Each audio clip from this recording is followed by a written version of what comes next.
Aloha and good morning. Happy New Year, you guys, and welcome to another special New Year edition of the Hui BackDoor Shootout. My name is Ezra Rodriguez. This morning will be joining me Isaiah Walker. Good morning and Happy New Year to you, bro. Hau'oli makahiki ho. Aloha. Good morning. So stoked to be back at the BackDoor Shootout 2025. Can you believe it, Ezra? We're here. And the waves are already starting to come up. Yep. As Surfline predicted, this swell is rising pretty quickly. Yes. And I drove by this morning early at 7 o'clock, and I was like, man, it looks flat. Yep. And then by the time 8 o'clock swung around, we're seeing sets. So it's, there's going to be some action today. Pristine, glassy conditions, and we got swell coming in all throughout the next 4 days. All right. Well, speaking of Surfline, I think we're going to have a little bit of a update from them. Yep.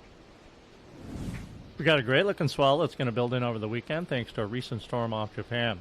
At its strongest, this storm produced seas in the 40-foot-plus range around 15 to 1,800 miles from Hawaii, so large to XL surf should peak overnight Saturday and into early Sunday. Thanks to the favorable westerly direction and long distance from the storm to Oahu, pipe was going to be pumping late Saturday and especially Sunday morning, but probably not so big that it'll be consistently washing through and uncontestable. Don't get me wrong, going to be some wash-through sets from Third Reef, but there should also be some gems over the weekend. Surf's going to settle some on Monday, but remain solid with some good to great waves at pipe. Light and swirling wind prevails over the weekend, will likely continue into Monday as a front approaches. That sets up light offshore land breeze from the southeast in the mornings for great conditions. Then we may see wind trend onshore in the afternoons, likely stronger on Sunday. Potential for even larger surf for the middle part of the upcoming week, Tuesday afternoon through Thursday, with a probable peak on Wednesday the 8th. That very well may be too much swell for pipe to handle on the peak day, although there could be windows of brilliance when the swell is on the way up and on the way down. Precise local wind conditions are a question mark at this point, with the front approaching and probably passing down the island chain around Tuesday, Wednesday. Stay tuned to Surfline for the latest details. Right on Mahalo Surfline. And as you've seen, Ezra, in both December and January, a lot of purple blobs out there in the Pacific. And so pretty exciting to see. I mean, we just had some big surf at the Eddy a couple weeks ago, and now we're seeing some more action rising today. So we're excited to see. One thing I love, Ezra, about the BackDoor Shootout is that it really offers an opportunity to celebrate not only world-class surfing, but also deep cultural and historical connections that's tied to Hawaii and its surf. I agree. And one thing that's really special about the BackDoor Shootout is the opening ceremony. Big time. And different events have opening ceremonies, but I think there's something really special about the BackDoor Shootout. It has an air of authenticity to it. Big time authenticity. And we get to see a lot of that celebrations. I believe we have some footage of it today to share with our viewers. Super exciting, yes. We'll be checking out the ceremony. Aloha. We are now going to open the BackDoor Shootout with pule. I ask all of you to lend your pule and your voice. To all of our he'enalu, mahalo for being our moho, our champion, and to celebrate the ancient Hawaiian sport of surfing, of he'enalu. To the hui ohana, mahalo oko for always holding the line, for making it strong and making it kanaka and making it Hawaii.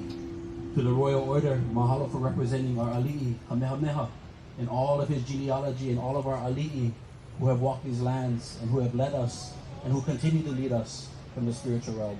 Mahalo ya oko for being the physical representation of our ali'i ohana.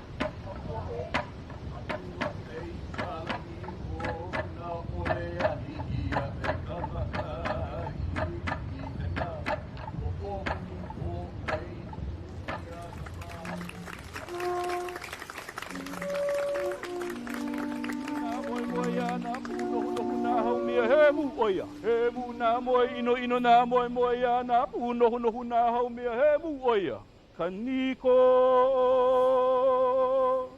ahau maka io manu kai ya ba apelele u alele mamala anu o ka amanu o kai akau I ka malama apai kula Yaba anui, yaba akioloa, yaba abele uale manuo uka manuo kai, ivi pole na akau ka hoku, A kaui ka malama a pai kula a mama uanoa.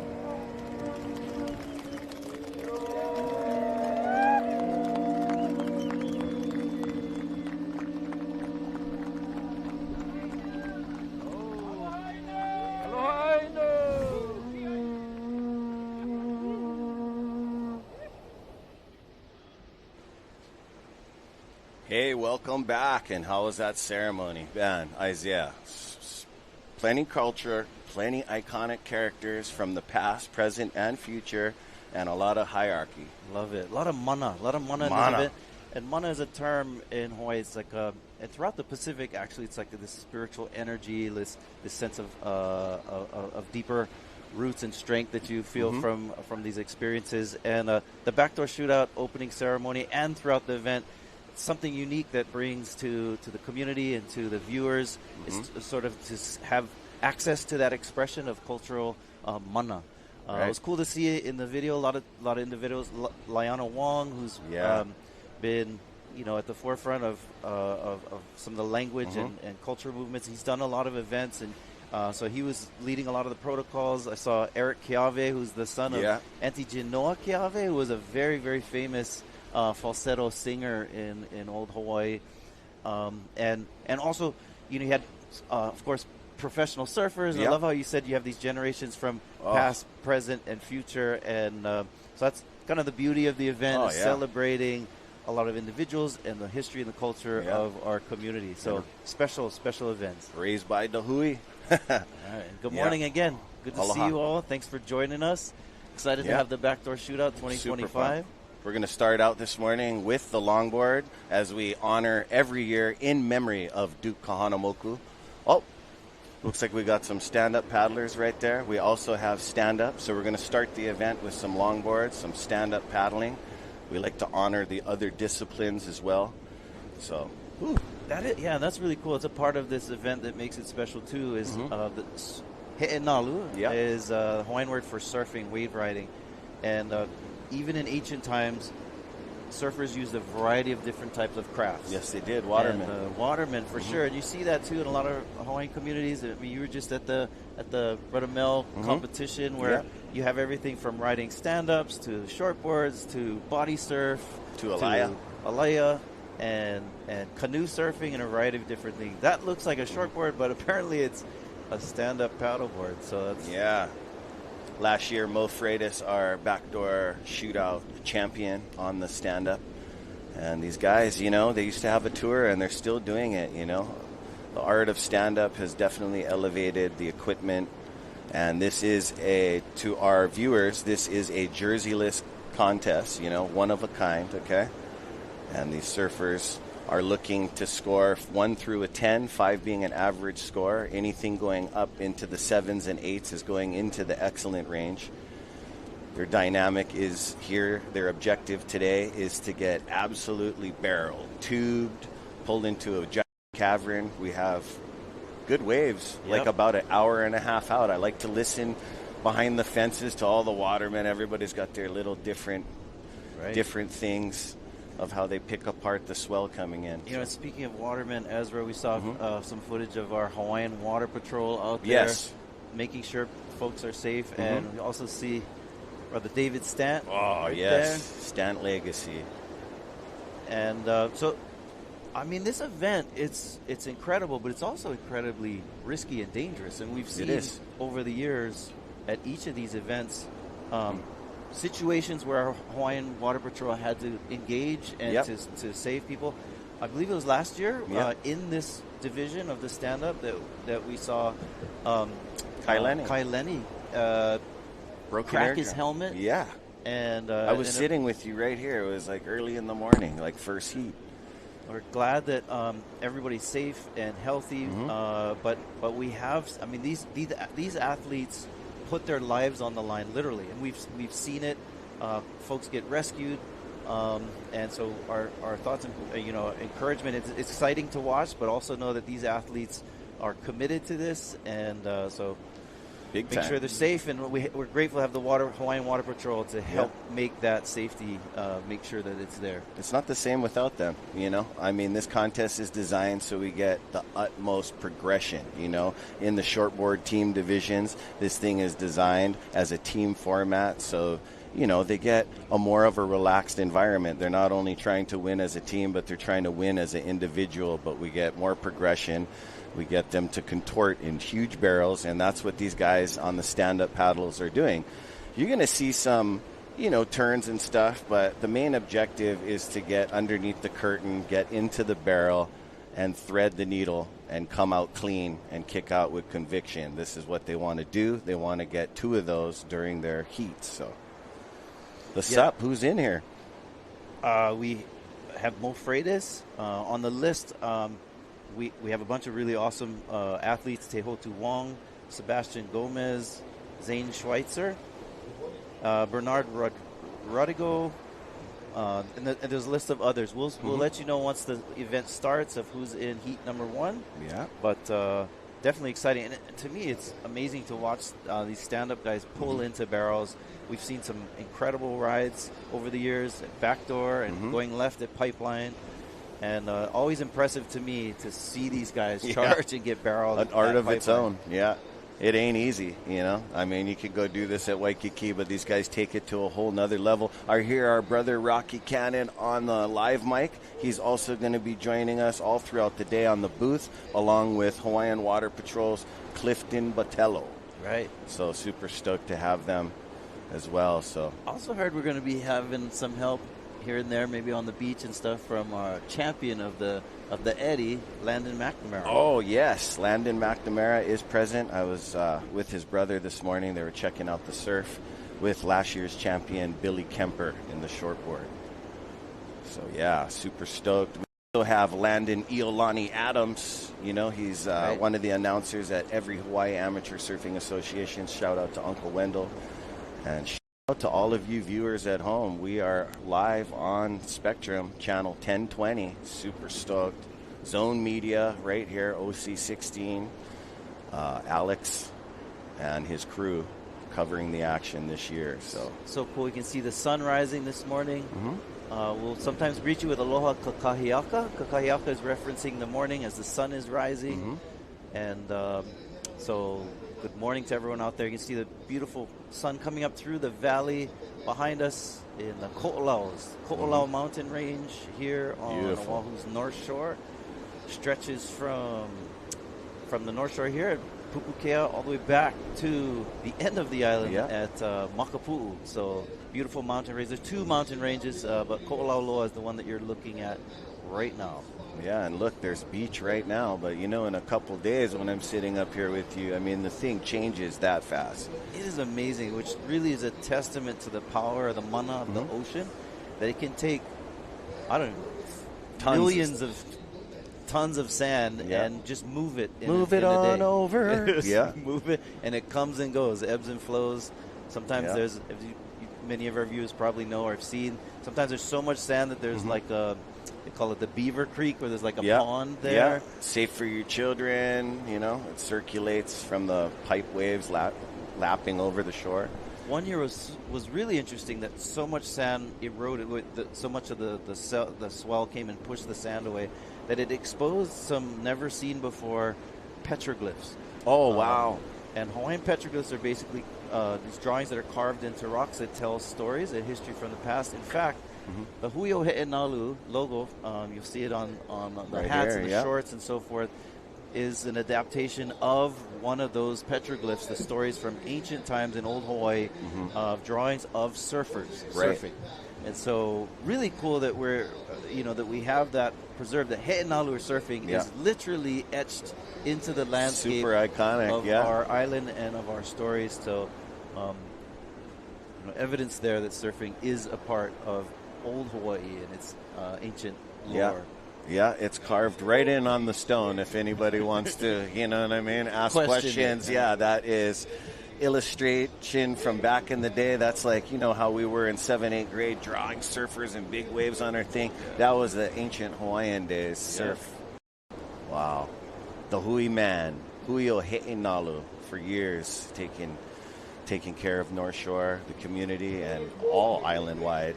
Hui He'inalu, internationally known. Go give us a follow at the Hui Official and Hui He'inalu North Shore. So 8:05 is the time.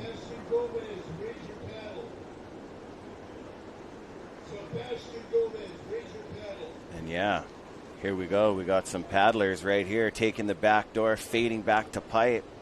Nice little tricky fade on his buddy right there. He was kind of looking at the back door, a little backside slash on his stand-up paddle. Nice technique, and he's just going to paddle away. These guys are just getting their feet in the grip pad. And we also have, 2-year ago champion Zane Schweitzer is here present, along with the Boogie Kalama legacy from the west side, Ikaika Kalama. So a little confusion in the first heat. People got to get their equipment together and show up, because when you're invited to this prestige event, it is go time. The people that are invited to this event are all specialists. They put in their time here at Pipeline and Backdoor, and the world's best. Now, to our viewers, take notice that right now it looks pretty tame. Yeah. But one thing that's incredibly unique about the North Shore is how quickly that can change. Yes. I'm excited to watch that with you. And so all of our viewers today, you're going to notice the ocean's going to have various faces today. And we're looking at its calmest one at the moment for the day. So as Surfline's predicted, and we saw through that opening there, that how we're tracking these storms, they're arriving. And they're going to keep coming bigger and bigger. And we're going to see each set rising. And so this is, you may be watching now thinking like, I could do that. Yeah. Yeah. It ain't easy. There is power behind that wave. That thing will turn your eyelids inside out. Right. You know, where there's a will in the way, you need technique, experience, and all of these guys are experienced in heavy water waves, as we're going to watch the stand-up today and move into the longboarding category. And I wanted to say earlier, the beautiful logo this year, Soren, the Soren legacy, also a legacy from Hui He'inalu from back in the day. And I was on the guy's page this last week. Amazing art by him. And awesome job, brother Jack. Good stuff. Jack Henry Soren, his dad run Nainoa Jewelry for many years. Oh, okay. I was friends with his dad, Henry Soren. Unfortunately passed away. Also, his uncle, Imbert Soren, was one of the founders of the Hui He'inalu. Yeah. And they're from the corner here, around the corner of Laie. Okay. And yeah, you're right. Legacy, the family. Also has an uncle that runs the Hukilau Cafe there. Oh, I love the Hukilau Cafe. Okay, that thing is still going. Still going. Awesome. You guys go check it out. Oh, there he is, Mr. Kavika Stant. His dad is also one of the founding members of Hui He'inalu. Yep. So Kavika in Hawaiian is David. And so Uncle Kavika was David's dad. And he was one of the iconic muscles of the Hui when it first was formed. Another awesome family from Laie. And so David Stant has always been, of course, part of the Hui. So it's kind of cool when you look at the old photographs of 1975, 76 when it first started. You'll see them when they're younger. They don't make them like that anymore. Here we go. Some action. Same guy from the first one, but he's going to pull back on the berm. Not that much scoring capability as that thing, beautiful mini little pipe wave spit its guts out. But, hey, guys, this is just the beginning of what is to come. I seen Billy Kemper early this morning, after Uncle Eddie makes the call in the morning.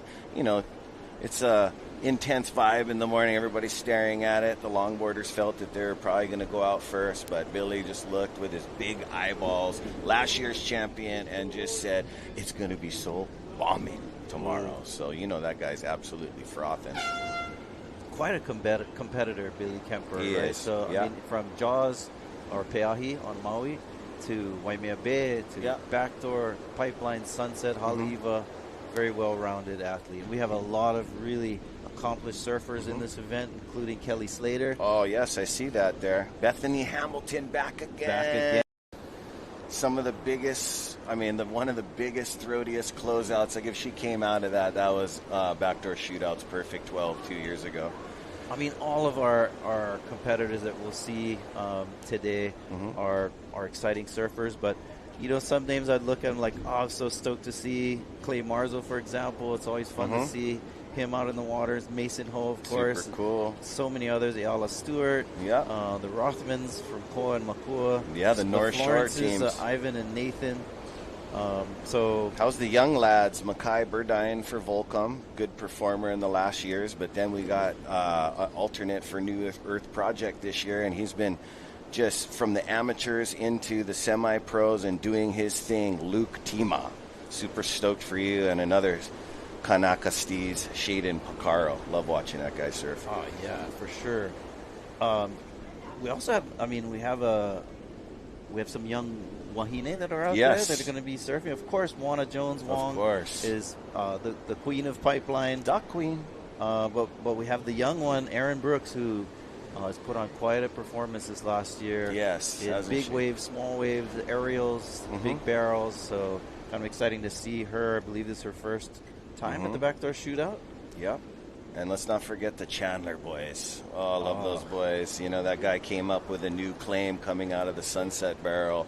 Boom, the Kanaka Steez. That was beautiful. And then you got Legend Chandler.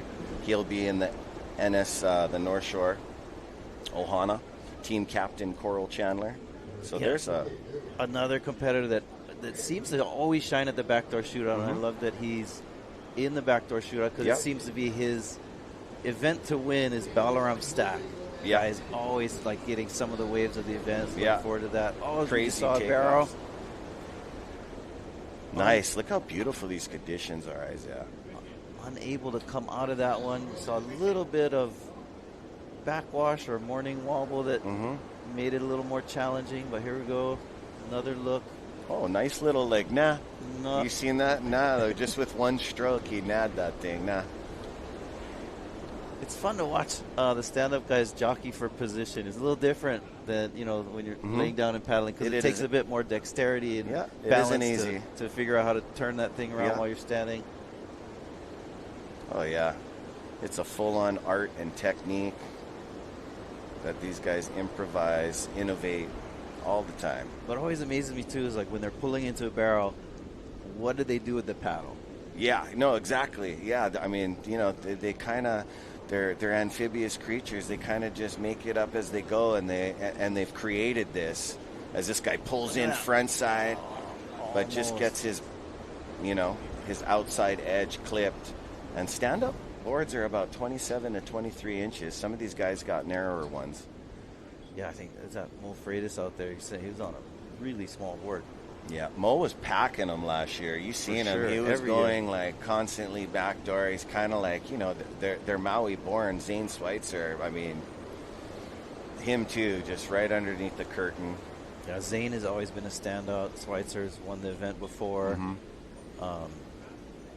Charger. And for those of you guys at home, each athlete, some of these guys are so Waterman, they could do every division, but you have to pick one division in the Backdoor Shootout. Right. Whether you want to surf on the shortboard team, get the individual $50,000, or if you want to do the stand-up paddle or the longboard. And talking about the longboarders, they're going to be coming up later. We got some big names, world champions.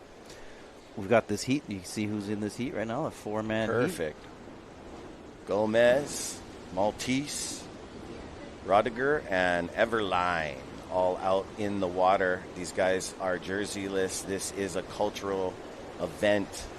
One of a kind. There's only 3 like this. There's the Eddie Aikau Backdoor Shootout, the Hui Backdoor Shootout, and Buffalo Big Board Classic. And talking about Duke Kahanamoku and the Waterman, here we go. Kind of a smart choice. If that thing wonked, he would have just ate it in front of his friend. We are seeing, though, that was a little bigger than the earlier waves. Yep. So you have to position themselves, and we'll see the surfers are starting off on the first reef here, and probably by the evening we're going to see them on the second reef. Yes. You know, to start the new year off every year with you guys, and then, you know, the forecast. Like, you know, every year is different. Like, you get those years where it's just big, gnarly, dark, and ominous, and then the next day is just perfect 7 to 8 foot pipeline and backdoor. And then we had some stormy occasions too, but we've never got real small surf, and that's what the backdoor shootout is all about. Big, obtuse, giant. Yeah, for sure. And the one thing I do like about the format and the philosophy behind this event, and you know, is that if it's not good, it's not happening. Whereas a lot of the events, it's kind of like, okay, we have to get this many days, but the flexibility of the event allows for it to be paid with the right waves. You know, corpocracy. We're not trying to sell shirts over here. We're trying to get our surfers, like Uncle Eddie and we have gotten all our surfers, all their nephews and their nieces together for something so special. Past, present, and future, we just honor barrel riding and just great surfing. Here we go. Oh, nice snap. I believe that might have been Gomez.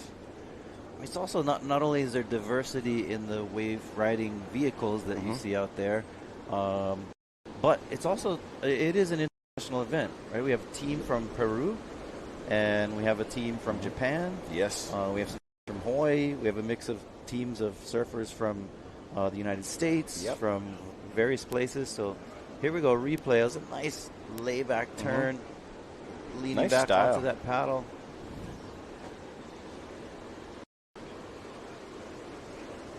Yeah, look at that. It looks like there's some fog coming in there, some Hawaiian fog right behind. I thought it was the screen. Yeah, when the surf gets big on the North Shore, we have this, the mist from the salty air. Actually, that's the name of this beach over here, is Ehukai. Yeah. Beautiful takeoff here. No barrel. Probably not going to factor in on any of his best waves, but Mr. Gomez is going to kick out on the inside.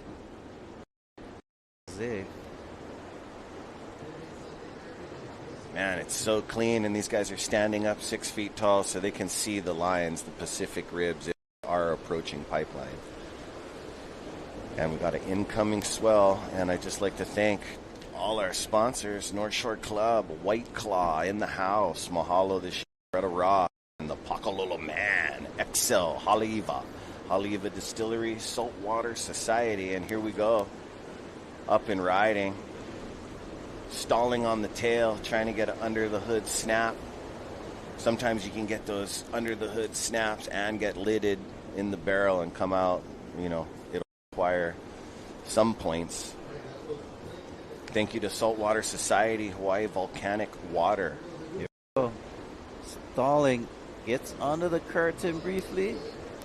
Nice pocket ride. Ice back. Energy.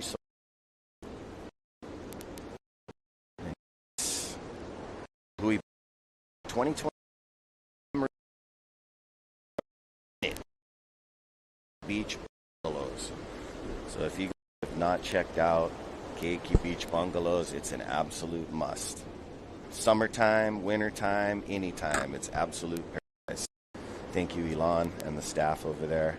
They've been with us from day one. Keiki Beach Bungalows right down the road here. And it is an amazing place to stay.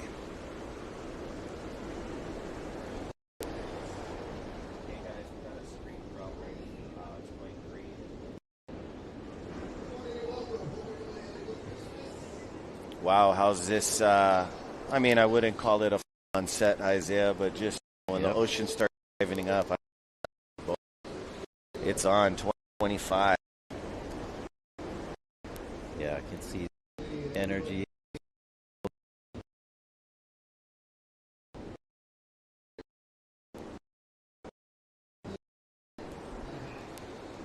Yeah, Rocky livening up the beach. If you guys want to join us down here on the beach, you guys, it is on Friday, and our day of the waiting period as we have January 4th to January 16th and a lot of exciting swell on the way.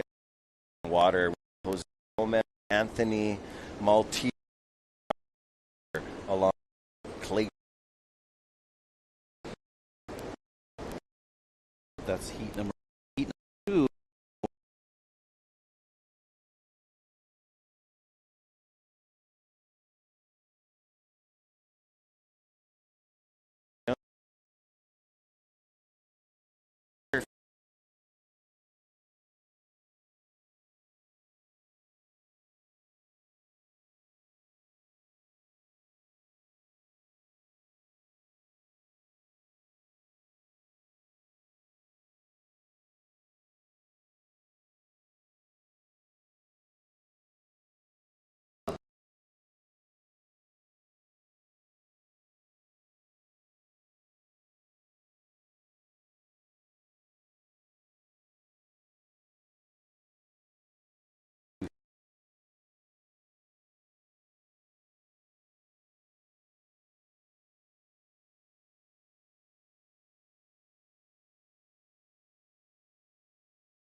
My favorite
got it. Plenty mana, broken salt water, you know, turns a grumpy Grinch into a happy person, you know? And that's where I would, you know, recommend our viewers, like if you have the chance to watch Pipeline in person. I mean, something that's really unique about it is how close it is to shore. Yeah, it is. So you stand on the beach and you're literally 50 yards from where these guys are riding, and so that's why that intensity, you can really feel it. So it's something special about being here, and really cool being here this morning, looking at this beautiful morning where the sun is coming up and the waves are rising, and so it's really special place, special event for sure. Magical.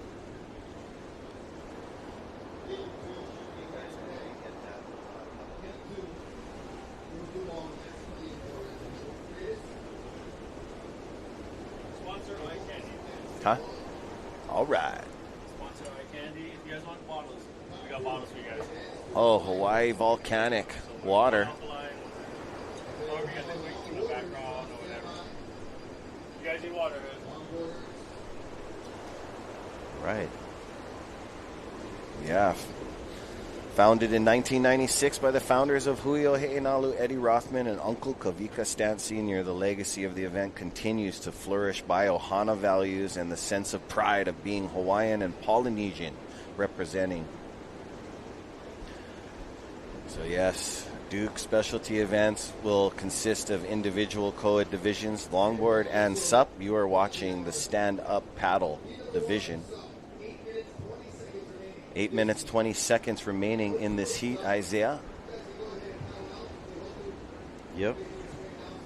So the event was founded in 1996 by the founders of the Hui Heinalu, Eddie Rothman, Uncle Kavika Stant Sr., and others. And the legacy of the event continues to flourish by promoting Ohana values, and being Hawaiian and Polynesian, representing Moana Nui. So the Moana Nui is all of the Pacific, right? So, you know, like the Disney movie Moana. Yeah, that's actually a correct term. Moana is something that is a Pan-Pacific or Polynesian word. So in Hawaii, and you know, when we say Polynesia or the Pacific Islands, these are distinctions that we've given. Geographers have tried to explain, but really Moana Nui is more of a traditional way of referring to the Pacific and the many islands that are in there. And all these peoples are related through the canoe.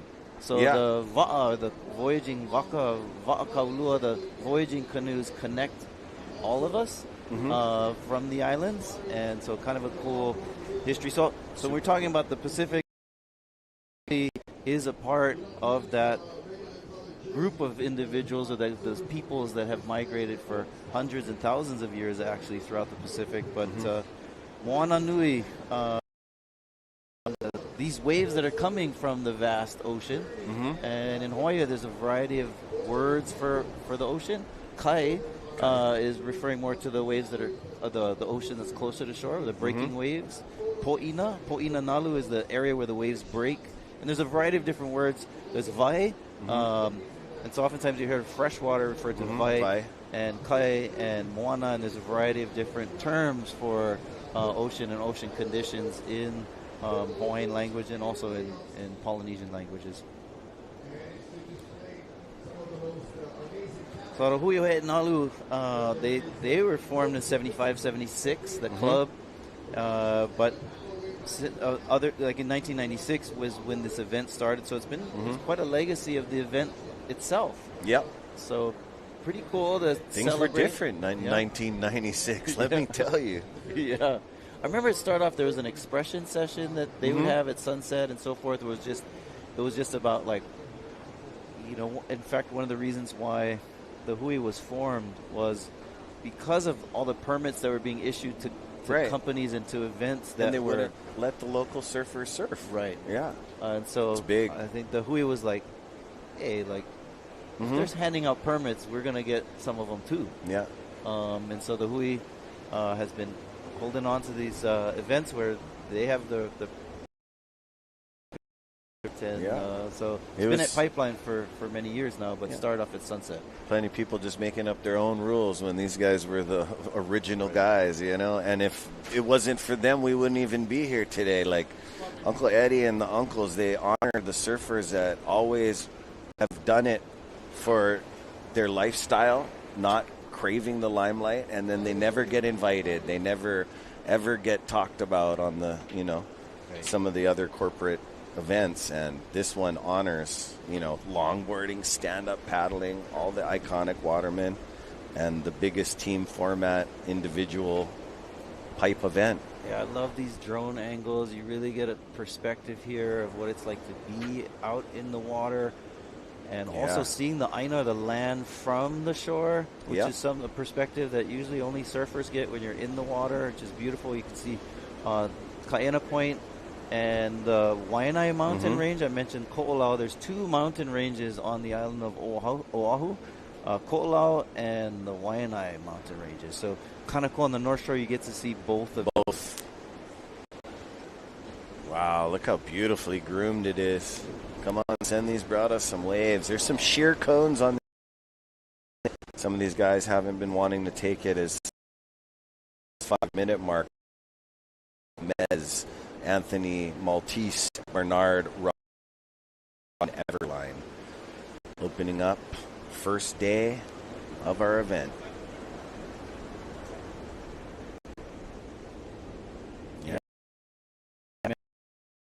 Of the shootout and how it started, the issue of permits and surf during certain times. And I mean, one of the things that a lot of our athletes enjoy, as you can see right here, 4 people in 4 lineup people at Pipeline. So it's not only a blessing, it's a privilege too. Yeah. So get invited to this event, and I also see from this event, you'll see a lot of iconic waves being filmed and shot, and some of the best waves of the winter. Respect between all of our athletes, as prestige as this event is. Come on, it's the Hui. I mean, these guys full on. Here we go. Oh, side slipping. Oh, our first wipe out of the event. He was on his way. A little bit too much thrust. His board went up with the barrel and buckled. He's already got a couple under his scoreboard, but these guys want pipe bombs. Style, staying crouched, but moving too fast. And the wave, not all these waves are throating barrels, but nice technique nonetheless. Oh, look at this one. Wow. Takes that drop. Oh! He did the full extension right at the bottom, and then water went right over the toe edge rail, and that is Hulimaka flip. But hey, he was on his way. Went for it. He went for it, and the only thing I could articulate he could change is maybe dropping down, grabbing the rail, might have pulled him up in there. And you're going to see a lot of amazing barrel riding techniques as we're just getting into the first heat of this event. You know, as we move on into our team event, with all the teams, these guys get to surf 6 to 7 times. His life. I believe that was Clayton Everline. It seems like they're looking for his paddle, the water patrol. I wonder, I mean, I would have to ask some of the athletes, but I wonder if a paddle has never submerged from the bottom, just got stuck in one of the cornices. They found it. And then, you know, so just hanging on to someone's paddle earlier, stuck between the 2 ruts. Oh, look at these stallings, doing good, but then you're right, that outside rail catches. Oh, and it just took his stand-up board. Yeah, just said, hey. This was nice. Not quite in the barrel, but... I mean, yeah, he could have backdoored the pipeline for sure, and that was over the handbar extension. Same story for both wipeouts. You got the outside rail catching. Yep. Not expecting... What happens at pipeline is the bottom literally drops out. So you're catching the wave and it looks like, oh, I'm going to make this. And then next thing you know, all the water that's on the reef starts pulling out, and then it gets shallower and shallower, and then you catch that edge often. That ends the first heat.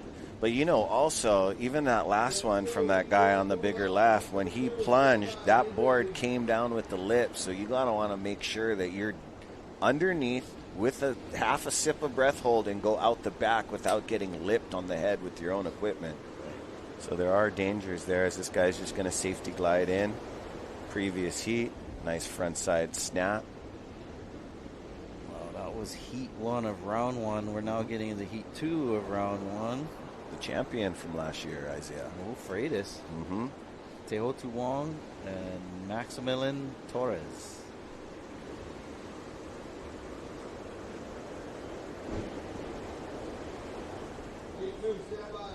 So heat 2 is standing by. Literally. Yeah.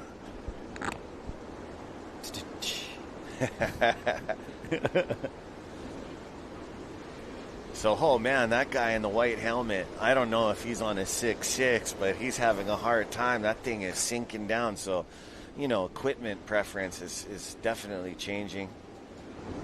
I mean, it seems like at Pipeline, though, you would want less board. Oh, for sure. Yeah. But, I mean, look how glassy it is. I mean,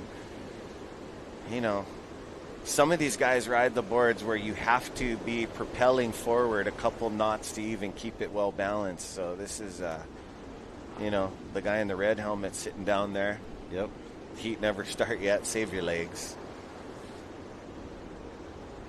I remember when stand-up paddling first came out, we're at the Buffalo's Big Board Classic. There's guys already doing it.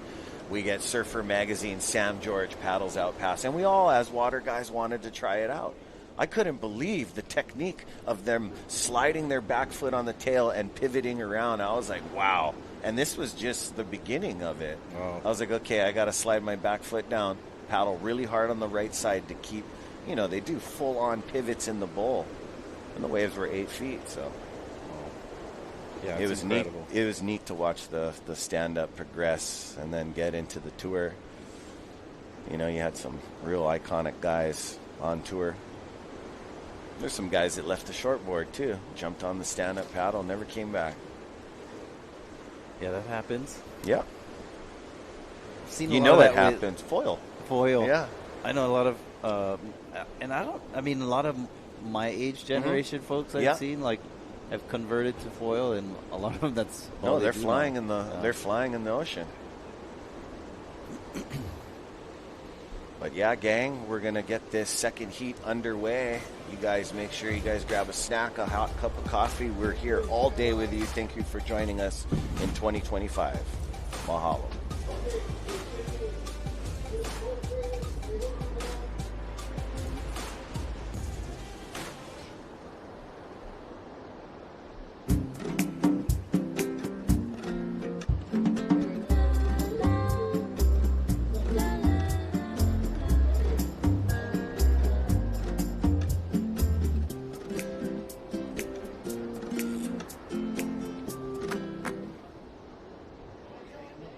Snap two, bring it back.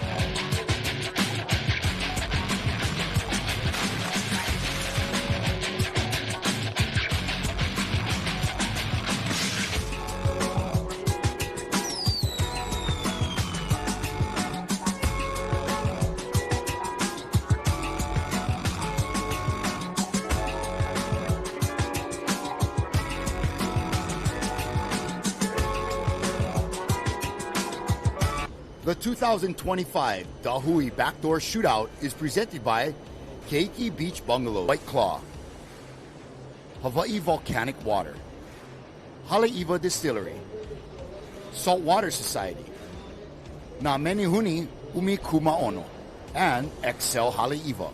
This live broadcast is produced by Zone Media, creators of Ocean Paddler TV, Hawaiian Extreme Sports TV, and In the Zone.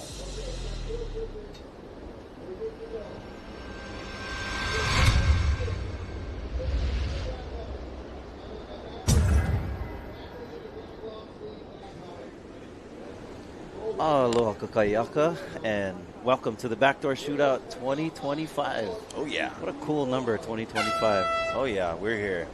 What a way to start the new year, too. You know what I mean? Da Hui Backdoor Shootout.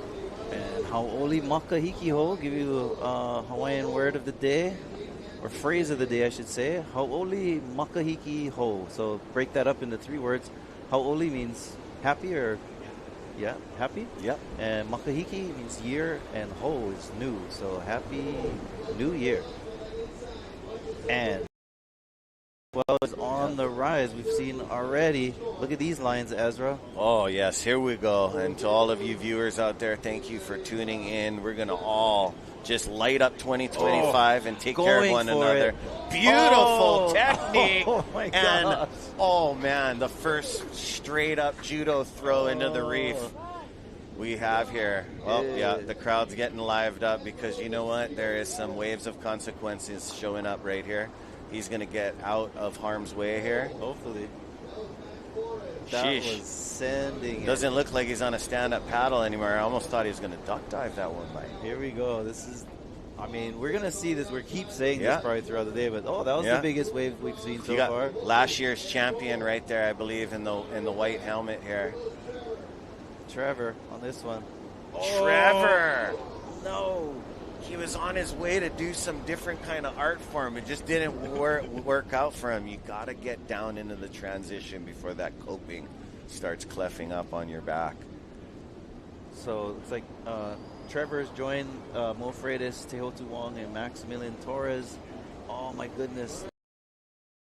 Broken board. Tehotu out there in the red helmet. Oh. One of my favorites, Kavika Foster. Hawaiian Water Patrol. We also have his son in the longboard coming up as well. So good to see you. Hail. Yeah. Super stoked. Really good. Look at a this. Lot of things. Replay. Grab, makes it. Oh my gosh. Pulls up the rail and there is no exit. Oh, if he would have Jamie O'Brien it right through, he would have been on his way on that one. But we're just lighting things up here. This is the second round of the stand-up paddle.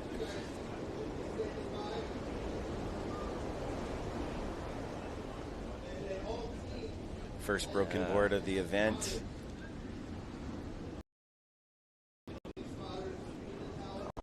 Hui. Yeah. CMC. Terry Hui was one of the founders of Hui Ha'enalu, also the founder of the Hawaiian Water Patrol. So the legacy. Amazing continues. uncle, too. And 2025, the Backdoor Shootout social media crew. Thank you guys. CMC Productions, Chance, Eli, and the boys, always. Hui's social media, Instagram platforms. And go check us out at Hui Official and at Hui Ha'enalu North Shore for all your updates. And also surfline.com. Mahalo. Yeah, that was exciting to watch because that barrel that we just saw from our stand-up paddler, I think he knew it wasn't makeable. Huh? But for the boys, he sent them anyway. Yeah, no, but he had a good line. It's just right over that last rib, like with a board that big, you can't do that kind of thrust pump. Right. So yeah, he got catapulted in that cavern, but that was the first big cavern of the day. So it's exciting. Don't stop. I believe that's Mo Freitas just on a real small stand-up paddle there, sinking it, but he's going to go look. There is no priority or anything. It's all gentlemen, you know, navigating your way through the lineup, you know, knowing what you're taught. But you can never manipulate the ocean, especially not pipeline or backdoor. Yeah. You got to learn to dance with her. And we always talk about that, right? Like the one thing that really differentiates surfing from most other sports is that the field or the court itself is moving and it's active and it's choosing you, right? We say that a lot, especially at events like at Waimea Bay and so forth, like the Eddy. Like the waves come to you know, whoever. Their playing field is just moving gnarly on dry reef. Where's their 33 million? You know, it's really admirable to be an amphibious water person. You know what I mean? You guys are all watching. You know, you guys are connected to the ocean. You guys are a thalassophile. Right? And I guess the only exception to that is, you know, the growing trend of wave pools, right? Oh, yeah. Where it does take away that variable of uncertainty. Yeah. But in the ocean, it's just constant uncertainty. You never know exactly where the wave is going to be. Yeah. Here we go. Mo going backdoor. Freitas. Niggity Mo. Beautiful paddle Stalling. technique. And here we go. It's a little under the curtain there. But nice and clean. You know what I mean? He's going to get it done out great. See if he can make it. This is the paddle back. Oh, it's always the man. scariest thing. Getting back out from What a backdoor. good example, too, Isaiah. He's actually making it, though. He's making it.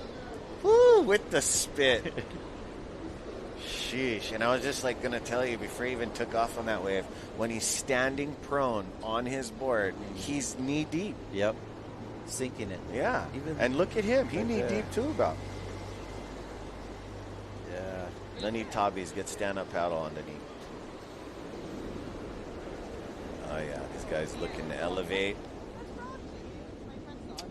All right. I think we have some surfers on the beach. We're going to do a little interview, bring you guys down, and throw it down to the beach. Aloha, guys. This is Mahina speaking. I have Anthony Maltese from San Clemente, the surfer from round 1, heat 1. Obviously, we don't have any results out right now, but how was your heat this morning? It was really fun out there. I got 3 or 4 great waves. We had so much time. Like, we had almost a half-hour heat, I think 25. So I just want to say thank you to the Dahui and Uncle Eddie and Mahina for putting this on and giving me the opportunity to be out there. It was a pleasure to sup out there. It was perfect. And as a goofy foot, you really can look at the lefts and have a big advantage on a stand-up paddleboard. That was great to hear. And just talk me through your very first wave. You did get a barrel. It's really, really tough to get barreled out there with a sup. So how did you prepare going into this event? There were fortunately a lot of waves at home before this, so thank you to my family for letting me take a ton of time to train. I was really on top of it. The waves out here are extremely steep and slabbing. It's almost vertical, so to get down on a stand-up, you just got to make sure you're totally committed, head down, and as fast as you can down the wave to get into it. And without a crowd, it's a pleasure. So you could actually attack it how you would want to in theory. There's no crowd. It's a very good opportunity for everyone. Well, that's super great to hear, and we wish you all the best for the next heat. And back to you guys up in the booth. Thank you. Thank you, Mahina. Interesting to see Mahina on the beach behind the mic. She was an accomplished competitive surfer as well. That's her. Yeah. I thought I recognized her. Huh. Yep. Goofy foot. Ripper Shredder. This is round 1, heat 2, second heat of making history this 2025 at the Hui BackDoor Shootout. Mo Freitas, Tehotu Wong, Maximilian Torres, and Trevor Lacos. Right on. So we saw some sets, we saw some action, saw some wipeouts, saw a broken board already, and this is just the day. This is just the beginning, yeah. I mean, we're just getting started here. Just getting started. I'm looking forward to it. 10:45. We have a women's heat. Yep. And these Wahine. I mean, these are some accomplished surfers: Moana Jones Wong, Betty Lou, Sakura Johnson, Erin Brooks, Bethany Hamilton, Bianca Valenti, and Zoe Chait. Yeah, good to see these young girls, Betty and Erin, up in there, and Bianca Valenti is back. And we all remember the year Bethany Hamilton was here, and it was big and unruly. There was actually a perfect 12 that year. I think it was Ballaram, I believe. But yeah, after that, at 9:05, we'll be moving on into the 2 heats of longboard, and we got some big legacy names for you. And, you know, these guys don't like to hear, it's too small, I'm going to ride a longboard. These guys aren't that type of longboarders. They, you know, born and bred to longboard, but they surf waves of consequence and use the longboard for other dynamic things. Not just, you know, Waikiki kind, catch small waves. These guys above the lip, amazing stuff. But in the barrel today. Yep. 10:45 for the women, though. I mean, there's going to be some. There's going to be waves. I mean, there already are waves, but it's going to be pumping. Gotcha. Super excited. Yeah. So, you know, I love you mentioned the design of the shirt this year. Beautiful artwork by Jack Henry Soren. So Jack Soren designed the Backdoor Shootout shirt. Check it out. And what I love, it's got Duke Hanamoku on there, and this event celebrates Duke Hanamoku, which I love that, because oftentimes we think of Duke as only exclusively in Waikiki, but Duke Hanamoku, of course, was also known to come out to the North Shore and surf Haleiwa, Ali'i Beach, we call it. There we are.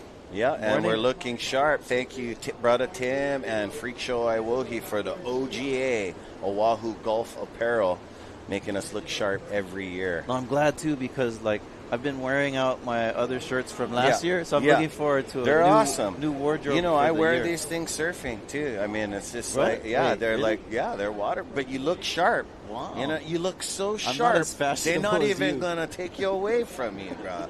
In the barrel, collared shirt with a smile. Yeah, OGA, baby, not just for the golf course, but thank you, Tim, suiting us up yet another year. Amazing stuff. Mahalo. Yeah, and it's so cool that we're actually on the patio of the Volcom House with the Jerry Lopez's old place and Yago Dora's old room, I believe. But these guys also have an amazing team coming up. Team Volcom. They won as a team last year. So this year, they're looking for individual and another team win. And, There's a shot of the house, the historic Jerry Lopez house. There we are.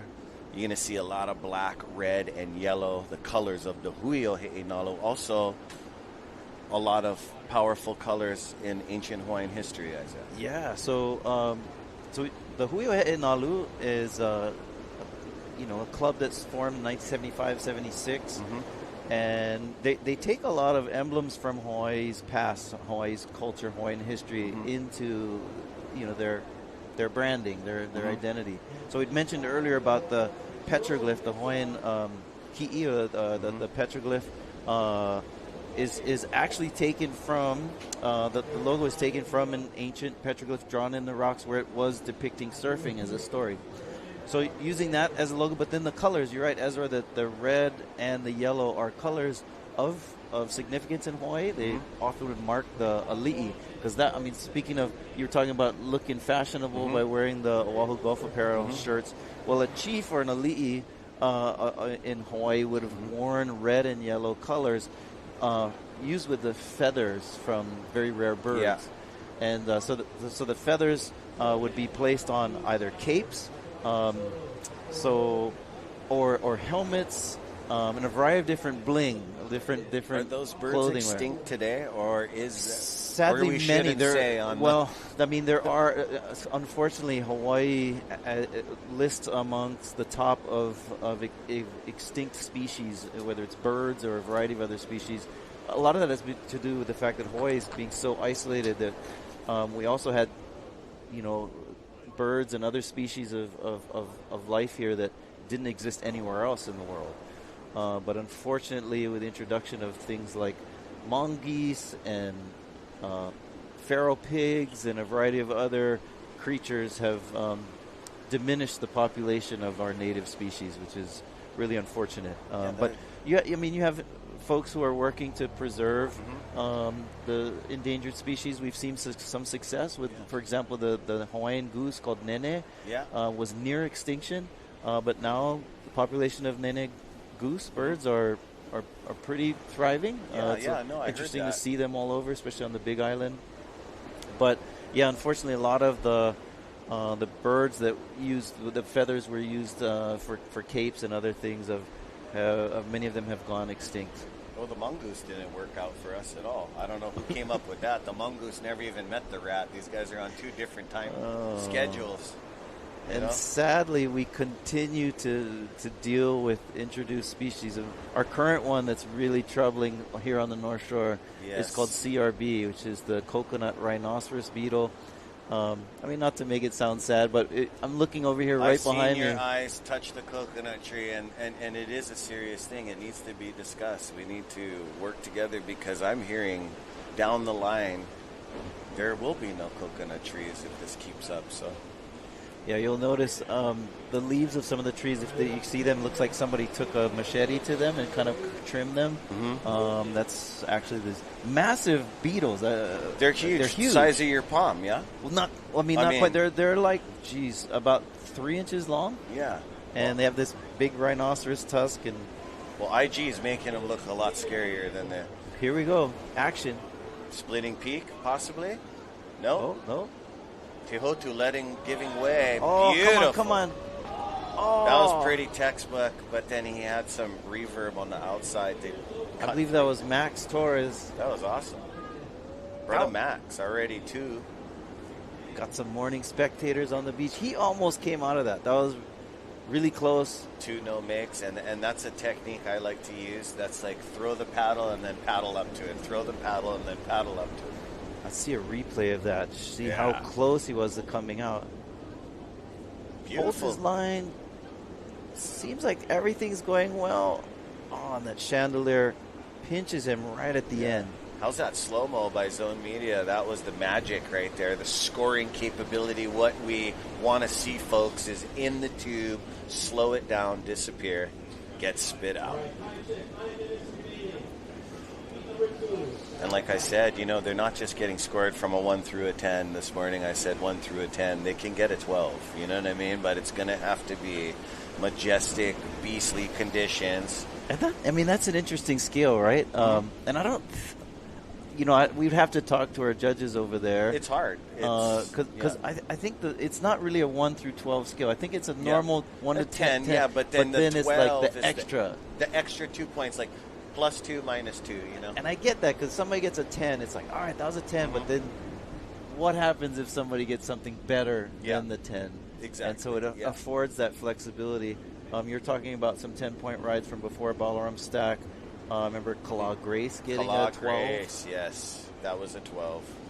That was absolutely amazing. That was real Derek Ho-esque.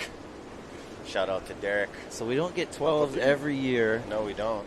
But, they shouldn't be handed out. It needs to be magical. It needs to, go up there, wave of the winner kind of action. Right. So... And Tehotu, he's waiting patiently. He's almost bored. He's like, come on, 12-footers. I like 12 feet. Now, one of my favorites was from many years ago. Was from a guy named Keito Matsuoka, I think his name was. Oh. And he got a 12 that was just one of the meanest waves I've seen at Pipeline. Team Japan, they never let us down. I mean... They send it. No, they send it, but they... Just years doing this with you in the booth, just with Rocky and the boys... Once they touch the ocean, it gets unruly out there. I mean, you guys seen how gnarly Jamie O'Brien had to work to get 3rd place last year. You know what I mean? It was some work. He got licked to the point of it was very Ross Clark Jones-ish. It's humanly not possible to go back out and get a wave, and he went and did it. You know? Right. I mean, Aints and inside backdoor, guys were getting dirty lickings. I know there's an audience on the beach and you're live on TV, but they reach deep and they just do it because that's who they are. So. Exciting. I just heard from Iolani. We got 6 minutes remaining in this heat number 2. Oh, we got a little backdoor wave here. And if you guys are looking for shirts, I'm sure they're going to be online, and we will be selling them live. But I really like this. You see these... These are from the day on our Uncle's trucker hats. Just that flair with the Hui man symbol. Good job, you guys. Yeah, always good job. Yeah, I was talking about the shirts that Jack Soren designed. Jack Soren is actually mostly a muralist. Does big wall art and so forth. Looks like a character with his mustache. Yeah. I mean, his stuff is tight. I was mentioning that his dad and his uncle were some of the early guys, founders of the Hui Nalu, and. But again, the artwork is celebrating Duke Hanamoku, and this event celebrates him. And here we go, Tehotu Wong. Tehotu. Stalling for that one. Doesn't quite get super deep, but nonetheless. It's got about 5 minutes, and Tehotu Wong waiting just a little bit too long, but he's going to get one. I watch him every year. This guy's frothing. It's super exciting. But with Duke, we will be talking a bit about Duke Hanamoku today, and I mean, we're celebrating the stand-up paddle, and I don't know if people realize, but stand-up paddle goes back to Waikiki pretty far back. I know it's been popular over the last, like, 20 years or so, but the Beach it Boys has roots in the old-timers in Waikiki Beach. The Beach Boy with the Kodak camera around his neck, stand-up paddle. They're just doing Beach Boy kind of things, and then it got, you know, someone grabbed onto it, started promoting it, but yeah. Amazing stuff. 5 minutes remaining, I'm hearing. And then we are going to be moving on into the longboard heat number 1 with Mana Nalu Chandler, Makamai De Soto, Makoa Ho, and Jay Tansley, Hui Nalu member. Brother Jay, an amazing brother, always here for. Oh, Jesus. Yeah, no, I love it. And then he just surfed Brother Mel's in the pro longboard, did really good, but then a buddy of his from the Big Island broke his longboard. Oh, no. So I'm wondering what he's going to use today. But this is last year's champion, Mana Nalu Chandler, and shout out to you, Mama Coral over there, and Moku. How you guys doing? Raising legacies over there.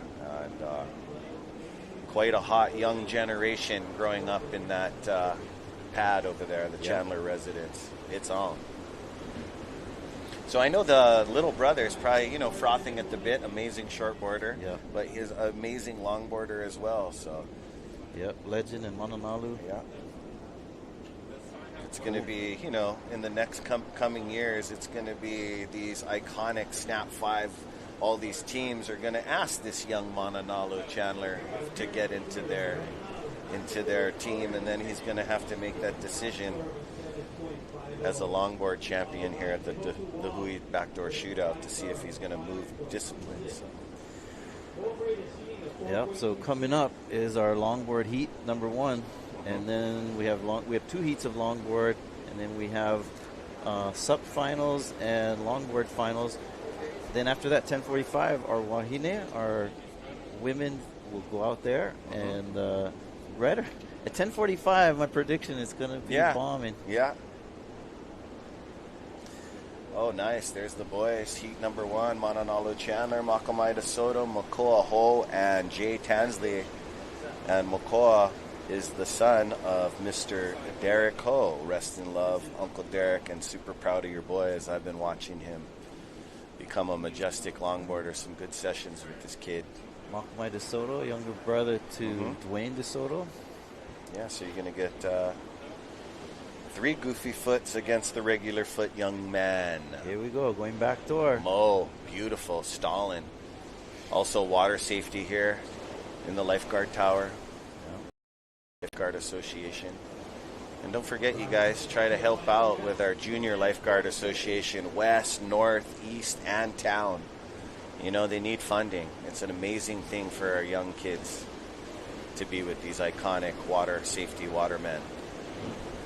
Also coming to the booth right after as I go downstairs on the live mic is another water safety jack of all trades, realty, announcer, does all the North Shore events, Mr. Rocky Cannon, also an amazing childhood friend of mine, but pipe surfer as well. So he'll be coming up next. And you know, when we have Cliff Botello, if he's not hypnotizing the ocean with his eyes, he might be in the booth with us as well. Yeah, you know, all bus days, Brother Rock. You know, Brother Cliff. Another iconic Rocky. I never creature. recognized Rocky without his mullet. Huh? No, I like it. All the clean looks cut, good, but I clean. love the beard. You don't ever want to shave the beard off, and then you just got to shave and shave again, Rock. But, you know, my beard is white, so I have to shave. You get my age, 5 o'clock shadow comes at the kind, 3:30. Here we go. Small backdoor grower. Stalling. Oh, come on. Oh, he's already got 2 exciting attempts. Right. And then that's his 3rd one. All he needs to do is safety ride out of one. But, you know, strategically, the judges do narrow down the thing. Like if they're getting travel time in the tube, they do get a score.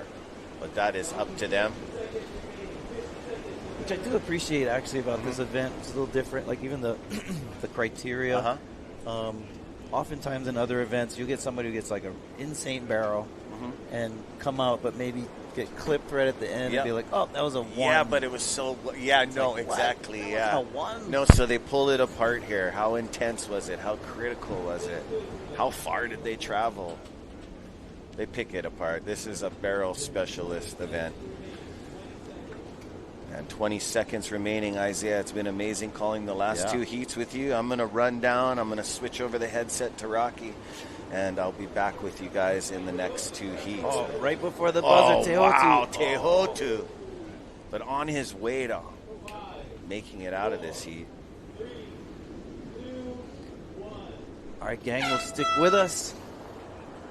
We'll be back and with more live action of our longboard heat number 1. Stay with us.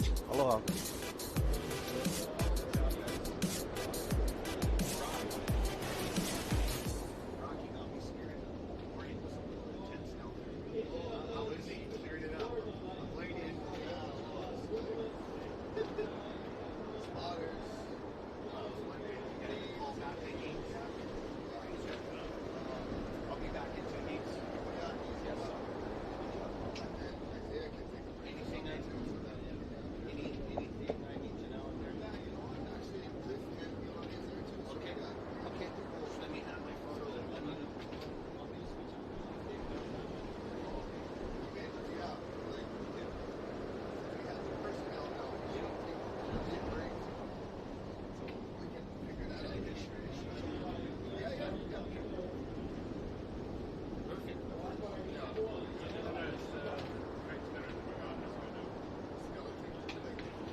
Allow us to help you grow your brand and expand your business by reaching Hawaii's giant outdoor sports and ocean enthusiast demographic. Zone Media Advertising specializes in television commercial production and campaigns, social media content production and distribution, drone and video production, cutting-edge live productions, and more.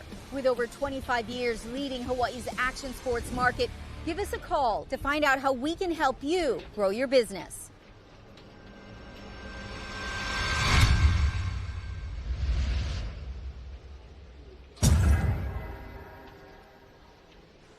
Aloha kakahiaka with a double shaka and a big minoaka because the backdoor shootout is on 2025 Rocky Cannon with Ezra Rodriguez. Yes, Rock. We had Isaiah Walker stepping in for this first couple of heats. We got Brother Iolani and Brother Cliff helping us out with beach announcing too. So we got multiple personalities here to keep it rolling. We're in the longboard division, bro. Your specialty, my friend. Hey, Noak, you came into our division a few times and rumbled up the longboard community, Rocky Cannon, pipe surfer, and just amazing all-around brother. Heat number 1, we've got Manalalu Chandler. He's our defending champ. Yep. I heard you mention that earlier. Yes, very exciting. Makamai DeSoto, very skilled out here at pipe, of course, time. with the DeSoto dynasty. Yep. And Makoa Ho, another dynasty. Oh, big time. Makoa Ho and Jay Tansley. Yes, Hui Nalu member and all around just, a brother you want on your side. Jay Tansley. Right Ever on. since I was a little kid, I've seen him without knowing him on some heavy occasions, some heavy days. He's a all-around local community leader and surfer, and good to have him here in the Hui Nalu backdoor shootout. Yeah, we began the day with the stand-up paddleboarding. You guys saw a couple of heats of those guys charging, brother. Yeah. Conditions are prime. You see that little bit of cloud movement that has settled in above the horizon. A little bit blending with the ocean horizon. It is. Hard to see. Mirror That effect. makes a little bit of difficulty reading the waves when they're approaching you, and it's so glassy. There's not a drop of wind. I'm looking at the coconut trees. That's our first indicator. You guys see the little bushes right in front. Our camera right there, just barely a ruffle, and just making things so clean. Oil glass right now. Perfect day to surf, and for our longboard division, amazing stuff as they're just gliding into the glass half a knot right here. Yeah. Heat number 2 will be coming up next. Dina Miranda, world champion, upright legend. Kala De Soto, up and coming. And Noah Janela. Are you working at? We'll give you that line up here, but we're going to take you down to the beach. Mahina is with Mo. Yeah, Mo. Mahina here live with Mo Freitas, a CNC lifeguard. How was your round 1, heat 1? It was good. Yeah, it was great. I mean, it's always special when you get to bring your paddle board out to a pipe with 4 friends and enjoy that reef, that stretch of reef. Such a cool perspective being standing up, looking down, and it's always a huge mahalo to the guys at the Hui for showcasing what we can do and what the stand-up paddlers and longboarders and body surfers and all the Watermen get to showcase at the world-famous Bonsai Pipeline. So I'm stoked, on a break from work. Do you think that you have an advantage being in the second heat compared to the first heat because you know what results or scores you guys need to accumulate? Not necessarily. I wasn't really paying attention to the scores. I couldn't really hear. I was wearing a helmet out there this time, so it was kind of hard to hear. But I know the swell was going up, so I knew there was kind of a little advantage on the second heat because the swell was picking up, and it's picking up pretty fast. But you can tell there's like a new swell, the big west long interval filling in, and there's like another small leftover north swell that's kind of, so it was like real doubling up, and I'm sure it's going to get really good later. Oh, there's a good one. But yeah, it's just, I had a blast. You know, I always enjoy coming out here. I always try to make it work with work, and yeah, I'm stoked. Well, we have Mosier Freitas. He got a solid backdoor wave, and he has to actually go back to work. And he's a great CNC lifeguard, and he's pulling a Luke Shepardson. So we wish you all the best. Good to see you, Mahina. Take care. Hello, guys. Back to you guys back in the booth. Mahina, thank you for the lovely beach reporting down there with Mo Freitas. Initials MF. Oh, yeah. Because he's a bad MF. Oh, he is. Oh, he is so on Last fire. year's champion. He was packing backdoor bombs. Yeah, Here we check go. this out. Mananalu on his brand new rag board. Woo, and last year's champion as well. Runner-up the year before. And one of Uncle's favorites. We just watched this kid. You know, like I was just saying earlier, it's going to be in the next 2 years that these shortboard teams are going to come from Mananalu, and he's going to have to make a decision. Yeah, and opting, I think, for the no leash with the Water Patrol pickup, I believe. Save your longboard. Looks like Kavika Foster, the legend right there. Yeah. And save your board, because when it gets stuck to your ankle and it's just kind of getting juggled in that turbulence, you want to make sure it gets a release and gets out of that so it does not break. So much leverage on a longboard. Oh, big time, big time. And you know, because in our amateur careers competing, you guys, you iconic characters would come and get another 15 minutes with Brother Ez and me and Kamu Y and the rest of the guys. But yeah, here we go, Makamai on the inside. Yeah. And here we go, Makoa Ho dropping down on the first wave of the event, getting spit on, but just getting a pocket. How's that side slip? Side slip boogie like Uncle Herbie Fletcher kind style. Wave but I Warriors. love that. Yes, Wave Warriors. That guy was an iconic character. The board releasing into the air rather than being stuck around Mananalu's ankle and potential to break. So good. And that's a fresh board. He's not borrowing Mom's. They just made him his own personal board for the backdoor shootout. So he is pumped. And the waves are coming, Rock. Oh, this backwash, bro. This is going to be a tricky one. Oh my goodness. Tansley. It's like he just hit Makaha backwash, Rock. I know, kid, you, bro. The backwash would follow him around kind of point and snuck up to him right here at pipeline, bro. He already broke a board at Mel's Waterman championship last weekend. Oh, no. And sacre blanc, J. Tansley. Bruh. Oh, man. We trilingual over here. Pidgin, French, and regular English, bro. Yeah.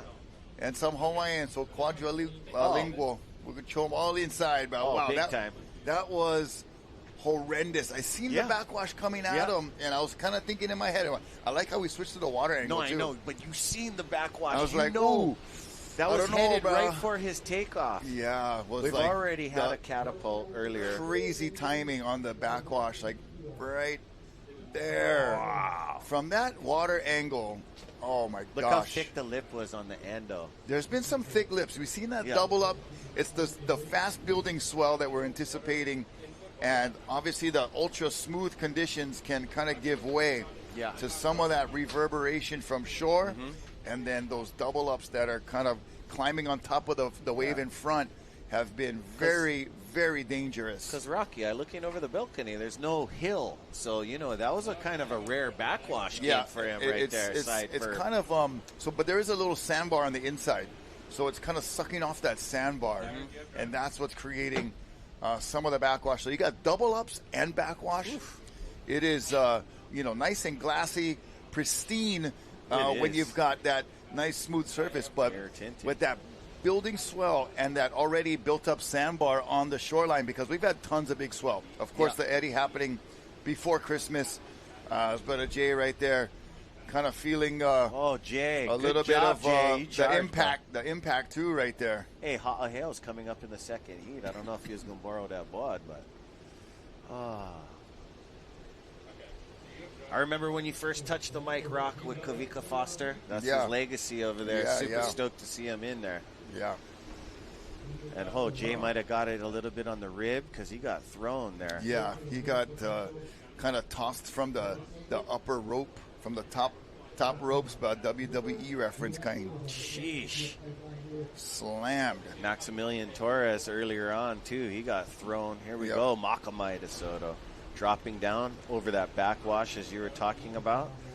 But this guy get Makaha roots, so he should be able to ride right over that thing. Yeah, but, the Makaha drop, a lot of times, nice and easy, letting you in gently. The pipeline drop. Not so much. It is the elevator. Yeah. With the up escalator coming. Brah. Well put.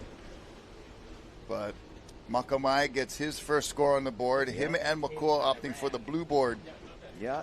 Riding, and you see the cloud cover kind of settling in, a little hazy with the lack of the trade winds, but making for very smooth, glassy conditions. And you're looking out to the horizon. That is a little bit tricky when you're trying to read the wave as it's approaching and then align yourself with the perfect takeoff zone. Yep. Without that little feather on top. Yeah, texture. I like texture because you can read the horizon line. Yeah, it's a little easier, but of course, riding on a smooth wave like this, I like to see the coping getting formed. You know? Oil glass, it's always amazing. It's a surfer's dream. Yeah, you see a lot of these conditions in that those California surf conditions. Oh, big time, yeah. So it reminds me of a little bit of some early morning lower.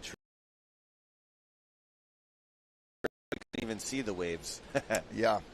But there's our photographers all in the lineup. Those guys make it happen for a lot of our pipeline specialists. Thanks to you guys out there. A lot of these guys also were the 5 guys that were in the eddy, too. And good job on that, too. I really enjoyed that event.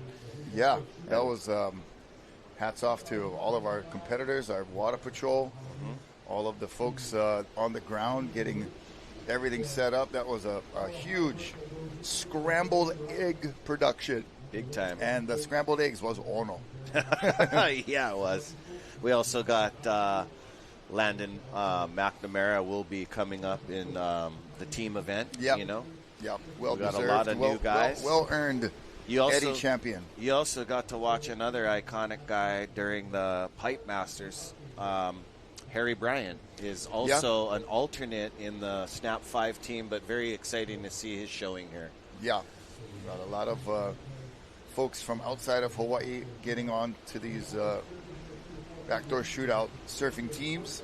Of course, we putting in their time, though. Generally always begin our event with these longboard and stand-up paddleboarders. We have a Wahine expression session as well. So as far as scheduling, we're still kind of undecided of the exact program for the full day. So we'll update you guys as we get more info. But for sure, we got the 2 sup heats complete and then we got our top 4 for the final. Yeah. We got our 2 longboard heats right now, and then after these 2 longboard heats, we're deciding whether to go right into subfinals or could possibly go into the women's expression session. Okay. Or this is straight from directors at the top level here at the Backdoor Shootout. Or if it starts to turn on big time, could get right into team stuff. So, Great. I love it. So we're still kind of on pins and needles as far as an exact schedule and program. But I tell you what, these surfers and athletes have come to perform, and the waves conditions are conducive for great performance. Oh, they're coming. And what a way to start 2025. Yeah, we're just on the edge of our seat. We're ready. And here we go. This looks like Macaw. That is Macaw. Dropping down the whole family legacy.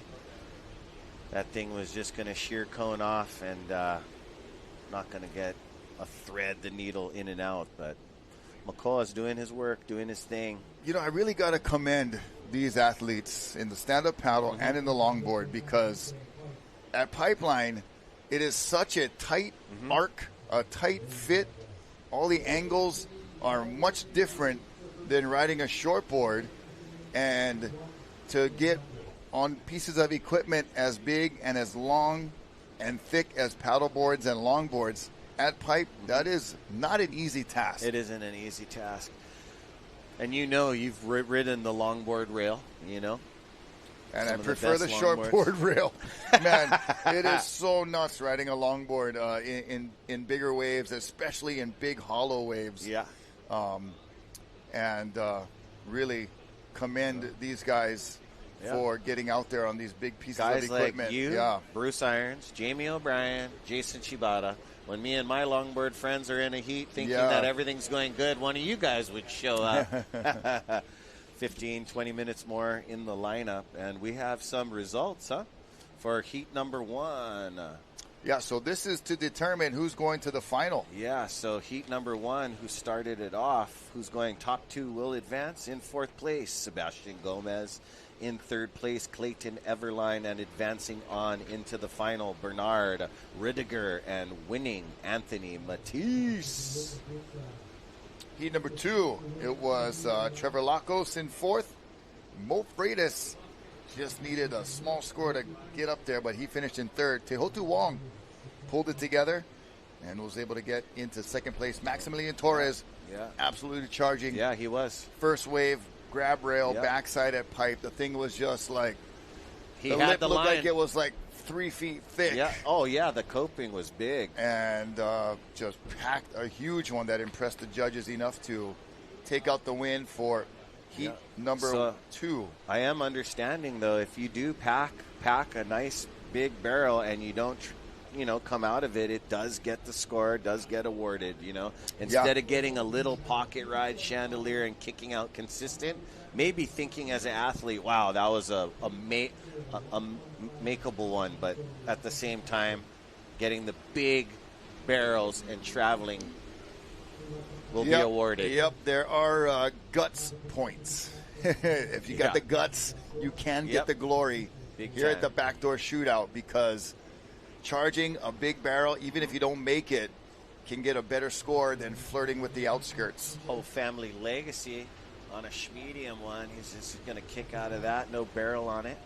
Yeah, just feeling it out. Yeah. Trying to get some toes in the wax as a good look at the lineup right there. He's been progressing as Makamai likes what he sees. He's going to take a dig, waiting for it, and up and riding. Makamai going around the barrel because he couldn't fit in off the takeoff. Oh, somehow got in that one. Yeah. That second opportunity, but doesn't make it out. But that wave from the paddle, it looked like it was going to just stand up perfect. And then it kind of had that little, more like that kind of almond shape, not fully round. So he had to go around it. Couldn't squeeze it in from the takeoff there. He had the idea, I was like, oh, good thing he didn't. He probably wouldn't have made that. It shut down there. And then kind of get in where you fit in, bro. No, he knows. Makamai is not scared. He's just going to, he knows he needs a barrel. So good technique. I'm really glad he didn't break his longboard. Yeah. And beautiful conditions as we are still waiting for Jay Tansley to see maybe if he's going to take a second board back out there. Makoa already with a few good rides. Makamai DeSoto. Hopefully, Brother Jay is okay. He saw him holding the area. And we got board caddies, but we don't have rib caddies. Oh yeah, we can't supply an extra rib out there. But that was a hard fall, so hopefully he's okay. Oh, Makoa, nice one. Yeah, nice one. Oh, Dad's sending you a bomb barrel. Here we go. Oh. We don't have body surfing this year because they have their own contest coming up later in the winter. But is that was a little step off? Oh, that was a step off, a cross step off, mind you. Nice cross step into the body surf technique. Chooses to wear no leash. Yeah, the board popped out the back. That's probably the best case scenario. I'm just glad you didn't swim to the beach. I've done that before, and then your board's out in the. Oh wow! Yeah. Okay. Water Patrol for the pickup. And look at side slipping into it. Stylish. And then right here, that too much board, all that board to handle. Beautiful vision. Frame right there. Yeah. Beautiful. Oh, all by himself out there is, I believe that's Jay out there. Sitting furthest out, talking to Makamai. Yeah. Board number 2. Yeah. Hey, Jay, what is that one? Committed to being in this event. Oh, big time. Taking a big spill, but coming back out. Committed to, like what he does. He's always there for the uncles. He's like, he's that type of human being. You don't even need to look in his direction. He's already. If uncle needs to, you're blowing it. Try to stay ahead. If they're not telling you anything, you're on fire. That is a great analysis there. And shout out to the president, Steve, for all you do, and the Huyo Heinalu crew getting things easy. It ain't easy. A beautiful aerial. We got the drone. We've got multi to Zone Media. Yeah, Zone. Putting this together. Our producer. Some here in of production. We appreciate you guys very much. Excellent job all around. And beautiful conditions here as heat number 1 of the longboard begins to wind down, and heat number 2 coming up next. It'll be Janela, Zach Howard, and Pomai Ho'opili. A couple of names you're familiar with. Yes, the Kala DeSoto legacy, Dino Miranda. He's also a really amazing shortboarder. He's been hanging out with the Chandler kids. They've been charging pipe and backdoor, but this kid put on an amazing performance on his brother's longboard at Mel's at Makaha. And then we're like, me and Dad were like, oh, wow, this guy loves pipe and backdoor. He lives for it. So he's going to, like how you guys did, adjust their knowledge onto the longer rail. You know what I mean? More time, more experience. That's what it's all about. Zach Howard coming from Maui, but he is one of me and Dwayne DeSoto's childhood friends. He's been at it for a while. Oh, big time. We call him the White Moke. This guy traveled the world with him. He is on fire. Here's talented Makoa surfer. on the inside. Nice. Beautiful late drop, but just could not get the rail engaged. Had to focus so much on the late drop. Yeah. You know, that's a tough task. Even on a shortboard, with pipe is so steep, it's like you got to focus everything on just making the drop. Right. And then, okay, now I got to pull in, but by that time... And he's riding a log. At that time, it's a little bit too late if you're focusing so much on the drop. And that's what pipe demands sometimes is big time. All your attention has to be on the drop. You kind of got to pick those waves that will allow you to, okay, the drop, I know what I got to do, and now I can kind of start thinking about the barrel. It's almost like a wide receiver, like, I'm gonna run the route, and then I'm gonna, like, I know the ball's coming already. It's here. I'm gonna think next. Oh, big time. And it's automatic, but sometimes you gotta catch the ball first. And waves this size, every step on the longboard is a sensitive step. Yeah. You gotta know your rail, know your equipment, and it's hard fitting a 9-foot board in the barrel. So hard. Makoa's riding a log, you know. Yeah. The year that Kaniela Stewart won it, he rode his Kai Solis Thunderbolt log, and he did great. but it isn't easy. And is Kaniala absent, busy, or traveling? Yeah, or, not too sure. He's got a baby in the oven. He's going to be a new daddy, but I know he's really busy. Like right now, I believe with all his results and amazingness, I feel that he's got to work. He's going to work. Guy's raised amazing, and we're going to see his brother come up in the team event, Iala Stewart, one of my favorites to watch out here too. And man, I want to thank our sponsors, the North Shore Club, for putting together this Hui Backdoor Shootout event. White Claw. All right. Get our claws on some claws later on, bro. The Pakalolo Man, XL Haleiwa. Haleiwa Distillery, the Saltwater Society, and Hawaii Volcanic Water, so ono. And Namenehune Umi Kumaono. Mahalo, thank you very much. And Keiki Beach Bungalows, an amazing stay. But, you know, when you're at that beautiful coffee table looking at the ocean, you open that book, Rocky, you're in there. Go surf lessons with Rocky, also Shaden. It just, you know, all the North Shore iconic. That book is awesome. So if you guys should book a stay over there, it's an amazing place to reset. Longboard Heat 2 getting ready. There's Dino, Pomai. Pomai with his Army green board with the amazing, the airplane fighter shark. Beautiful. I'm home right there. Oh, nice. First almost nose ride, but step off the nose. We've all done that before. Yeah, he went over the ledge. This guy's having a fun session at Pipe. There's no denying that. And Makamai. Maka D. Been frothing to win this thing. Beautiful. Nice. Made barrel. Nice. That's a make. Oh. Watch your back, dude. Oh, right there, on the blue board. With your friend with the blue board. Oh, man. That was crazy. Oh, double ride, maybe a ding. Hey, when you go swimming for them, they go, man. The boards, they go. Oh. Mananalu, last year's champion. Oh, he just got elevated and hopefully got penetrated into that wave because he was coming from in the lip down to the trough.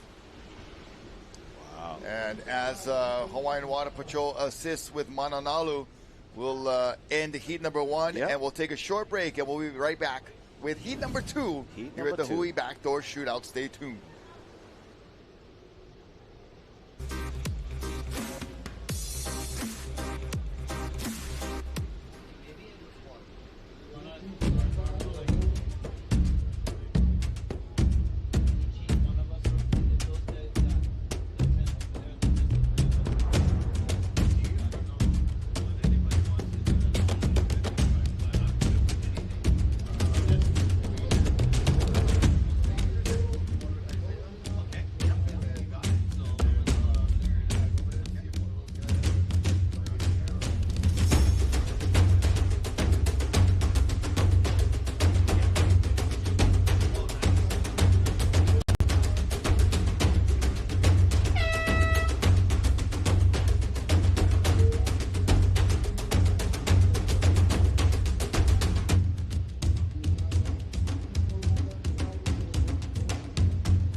The 2025 Hui Backdoor Shootout is presented by Keiki Beach Bungalows.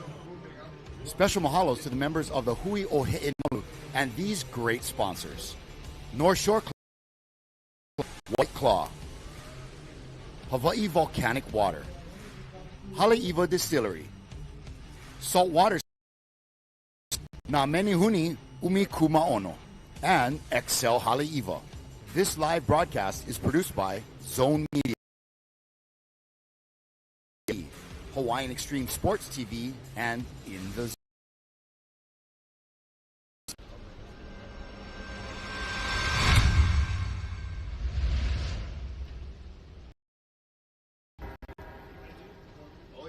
welcome back. It is the 2025 the Hui BackDoor Shootout in memory of Duke Kahanamoku, presented by Keiki Beach Bungalows.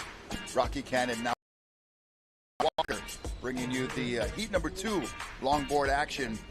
And Makamai DeSoto wrapped up heat number 1. Makamai, Smart Bugger got the right wave, pulled right and was the only make that we saw of heat 1. And we're going to check on Pomai Ho'opili, Isaiah. No, awesome. Look, we're looking at this replay here. Pomai Ho'opili, Hawaiian Waterman, backdoor shootout, longtime competitor, pulls into this one with style and steez. Yeah. Awesome. Yeah, that was really well done. Nice kind of roll-in drop, played with it a little bit, had the timing to come off the bottom. And so much about surfing pipe on any piece of equipment is about your timing. Positioning first, obviously, and then your timing of knowing if it's going to be a run and shoot or if it's going to be a kind of a delayed. I don't know, I'm getting all these football analogies in my head for some reason, but, you know, where you got to just kind of pace it off the bottom and then little zone to be in. And that was a great water angle for Pomai, and getting a good look at that technique, that type of, a lot of different faces of pipe today. Some double ups, triple ups, beautiful glassy conditions, sometimes a little hazy and hard to read exactly where that lip is going to curl over. Yeah, I like what you said. Pomai definitely had a nice roll in, gave him a little bit more of a chip shot, allowed him to kind of analyze his positioning and line it up properly. Whereas Jay Tansley, saw him earlier, late drop, backwash, annihilated him. Hopefully he's doing all right. We've seen him quite a few broken boards. More surface area to making points, but we've seen amazing. I was on break just seeing live in person, and man, the swell is definitely on the rise. Oh, look at this backhand approach here. Nice and stylish. That looks like it's Zach Howard, longtime longboard competitor, going, back with another guy, Dino Miranda, in this heat. Oh, yeah. We got Noah Janela out there as well. We saw Pomai, and then young gun, second generation longboard charter, Kala DeSoto. Here's Dino Miranda, and he gets upended just with a kind of that little backwashy, funky late drop that pipe times or kind of stump you with. And a guy like Dino, who's won out here before, even a little kind of unsure-footed on that one, but he'll make it back out. Looks like the board still intact. That's always a good thing. But when I saw you earlier, you asked me about the mullet for a while, and it was actually I was nicknaming it the Malolo. It's more than a mullet; it was a flying fish. And got to give a shout out to Sister Jessie Rocco for trimming me up nice, and not that nice on that one. Got clamped on the barrel attempt, and looks like longboarders in the first heat leash, because you do have Hawaiian.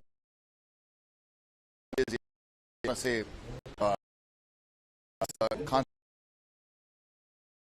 close to those diligent watermen doing great work. Now, maybe you could provide some clarity on the. In big wave surfing, because if you're underwater, correct, you use it to pull yourself up and to climb up. If you're ever unconscious, that is a marker of where your body is and all of those things.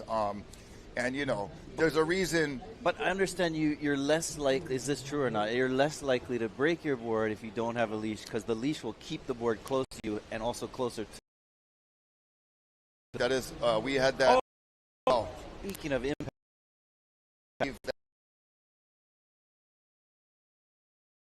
Too high of a road on that one.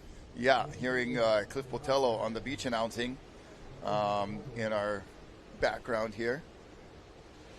And we're going to watch the pickup there of our competitor, and then also throw it down to the beach, picking up where we left off earlier with Mahina Maeda. Take it away, Mahina. All right, we're live. We're here at the Hui BackDoor Shootout. I'm here with Mananalu. He's going to describe his wave. How was it out there? It was fun. It was slow. There was a couple here and there, but the sets were pretty scary.